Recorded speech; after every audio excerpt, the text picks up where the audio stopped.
In the shadow of the Liberty Bell, a different kind of history was once told.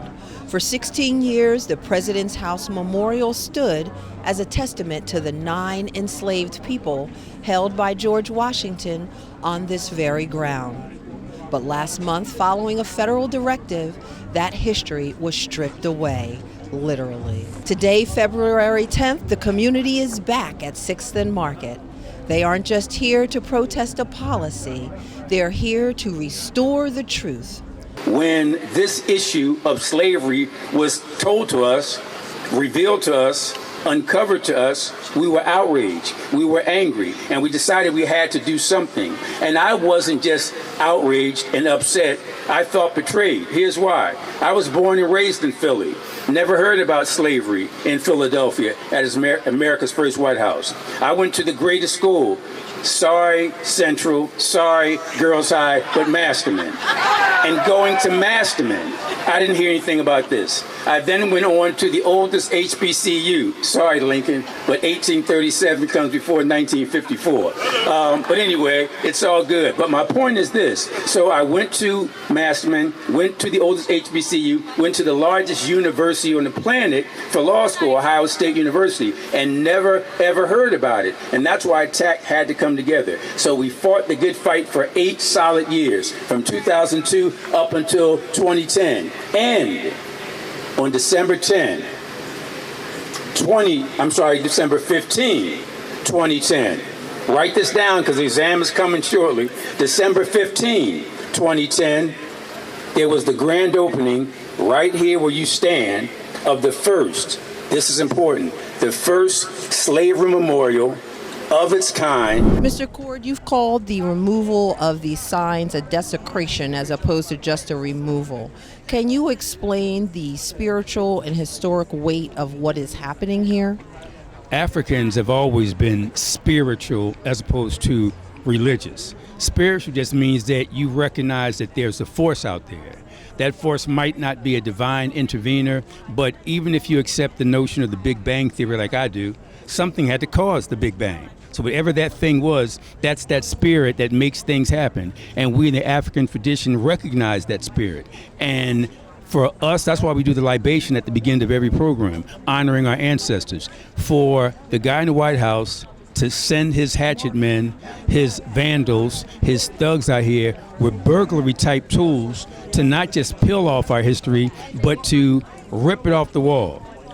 The fact that they put a weapon, and I do mean a weapon like that, on these spiritually important interpretive panels constitutes desecration. As I said, this site here is historic hallowed ground. When you defile hallowed ground, you engage in desecration. That's what this is. So what was your first reaction when you walked past here and saw that the exhibit panels were removed? Yeah, so I was actually out of the country when I saw it, and my heart broke. I mean, obviously there's a lot of other cities where things are happening in the nation right now, but when something hits close to home, when you get proximate to an issue, it hurts that much more. So my heart was broke. I cried for at least 5 minutes, and then immediately after crying, I just got angry, and I was like, when am I back in Philly so I can get down here and fight with my community and my people to right this wrong and injustice?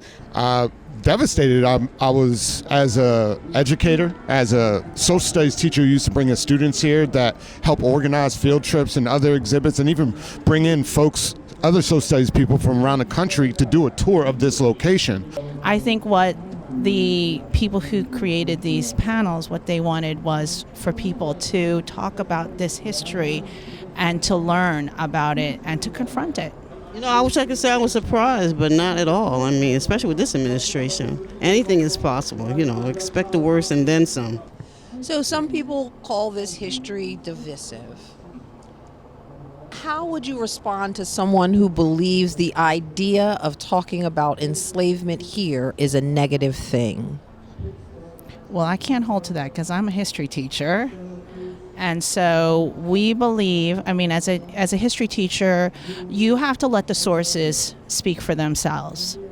The sources are the truth. How we interpret them is up to us. People say it's divisive. I would argue that it's divisive to leave out this history. It's divisive the fact that we didn't even know about this until we found and it was excavated in front of the Liberty Bell, and then it had to be fought for to even be here in the first place. The fact that we want to hide the fact that our founding fathers, who were these great white men, weren't all great white men. They weren't all. They owned slaves, they were misogynistic, they were racist, and they had economic tendencies that were specifically put in place to marginalize a certain group of people. So I say to the people who say, hey, having that monument here is disparaging or it's disrespectful, like, wake up and just stop being stupid. So, in your own words, why do you believe that's as important to not just tell half of the American story? Half of the American story? Which half? You can talk about this half all you want to. I think this is the most important half because the other one would exist without it. The best part of the story is the full story. Whether it's good, bad, ugly, indifferent, like you can't have an appreciation for what actually happened if you don't tell the full story. When you distort history, you distort the present, and then you confuse the future. That when we say that some history is more acceptable than others, then we're doing a disservice to the people and to our country in denying that. We Philadelphians have a responsibility and a duty to make sure that the stories are told. It's here. American history is lost if we only tell half of it because this country was built on immigrants. Unless you were a Native American, you came from someplace else. So your history must be told. You visited the storage facility where they're housing this. Can you describe to our viewers how the government is treating our history? I almost cursed, like a piece of crap. That's how they're treating it. We're looking at why the full picture of American history is under threat. The Liberty Bell bears a famous inscription to proclaim liberty to all inhabitants. But when we strip the names and the stories of the enslaved people who lived and labored right here from our public square, we aren't just losing a monument, we're breaking the promise inscribed on that bell. You cannot celebrate the birthplace of liberty while simultaneously evicting the history of those who were denied it. To restore the truth is to finally let the bell ring for everyone. My name is Shamel Jordan with PhillyCAM Voices. And this demand, this fight is already, we won. They just don't know it yet.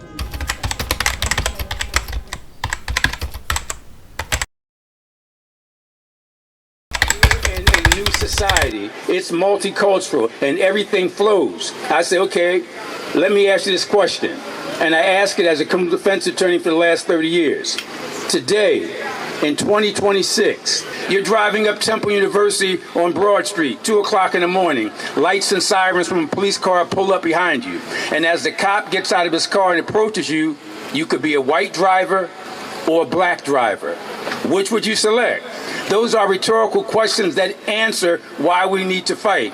And when I wrap this up in 8 minutes, because it hasn't started yet, but when I wrap this up in 8 minutes, I want you to ask yourself, what are you doing?